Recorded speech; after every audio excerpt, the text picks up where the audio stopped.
Assalamualaikum, good day everyone. So today I will be solving number 14 or problem number 14 in PCT chapter 2. A cold tablet contains the following amounts of active ingredients: acetaminophen 325 milligrams, chlorpheniramine maleate which is 2 milligrams, and dextromethorphan hydrobromide which is 15 milligrams. And it says how many tablets may be prepared if a manufacturing pharmacist has 1 kilogram of acetaminophen, 125 grams of chlorpheniramine maleate, and unlimited quantities of dextromethorphan hydrobromide. So from the question, guys, binigyan tayo ng quantities for a tablet. Tapos tinanong niya kung magkano ang magawa natin tablet from a given quantities. So pag isang tablet pag isang tablet lang, ganito ang quantities na kinakailangan natin: 325 milligrams, 2 milligrams, 15 milligrams of the respective medications or drugs or formulas. So pag sabi nga may 1 kilogram tayo ng acetaminophen at saka 125 of the other drug which is grams, chlorpheniramine maleate, tapos unlimited na quantities of dextromethorphan hydrobromide. So ilan ang makakuha natin tablets? Gusto nila malaman kung ilang tablets. So speaking of this, parang nakikita natin ay proportion ang hinahanap. So hanapin natin ang yung first step natin, hanapin natin ang pinakamalaking malaking quantity dito. So anong pinakamalaki dito? Yung 325 milligrams. So yun lang acetaminophen. So ibibase na lang natin sa acetaminophen kung ilang tablets. So ang binigay niya sa atin quantity ng acetaminophen dito sa second given is 1 kilogram of acetaminophen. Ang 1 kilogram na yan, gusto natin siya muna i-convert into milligrams, so that gawin natin ang proportions natin. So firstly, convert natin siya into milligrams. Ganito, sabi natin, ilagay natin ang unit dito sa baba, then milligrams ang desired unit.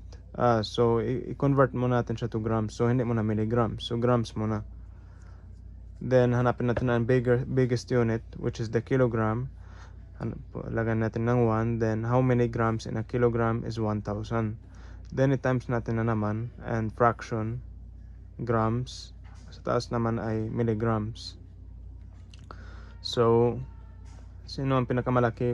It is the grams. So dito ang 1, doon naman sa taas ang 1,000, kasi ang isang gram ang nialaman niya ay 1,000 milligrams.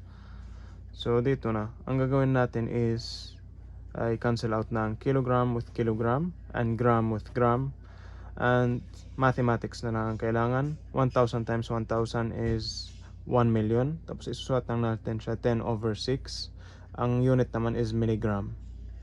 So 10/6 milligrams or 1 million milligrams ang natin, acetaminophen. So let's proceed to another thing, which is the proportion na. So kunin natin ang 10/6 milligrams, then it is equal to X, kasi hindi natin alam kung ilang tablet ang gagawin niya. So X tablets.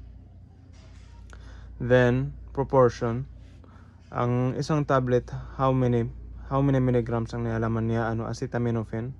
It is 325 milligrams. Ang ilang tablet yon? 1 tablet lang. So 1 tablet. So let's proceed to proportion. So this is yung X times 325. Yung 1 million naman is times 1. So ganito ang makukuha natin. X yung X times 325.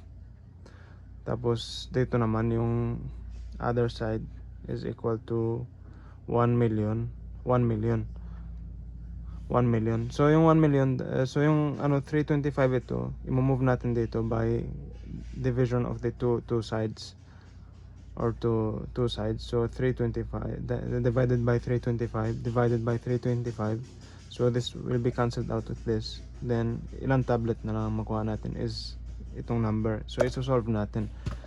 So 1 million divided by 325 is equal to how much? Sabi nga 3,076.9. So sabihin lang natin 3,076 kasi hindi kompleto yung pagsabihin natin 0.9. So 3,076 tablets. So ganito na natin nahanap. So yung i-base na talaga natin sa pinakamalaking composition, which is the acetaminophen in this problem. So that's all, and thank you for watching.